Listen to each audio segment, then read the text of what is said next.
We'll guide you through how to add local files to Spotify on an iPhone.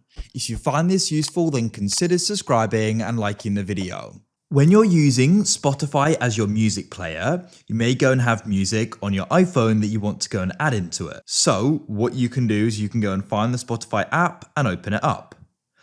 Now, the first thing you need to do is come to the top left where your profile icon is and tap there. Go down, find settings and privacy.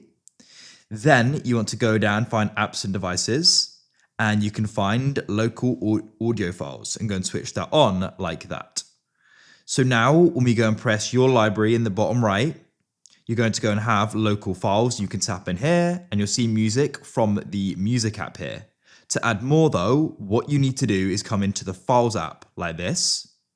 Now you need to press browse in the bottom right and come onto on my iPhone. You can have the Spotify folder there. So now you can go and download the music. For example, I've got some tracks in here. I could tap and hold on it and I'll then press move and I'll go and press back. We can find the Spotify folder and press move into it.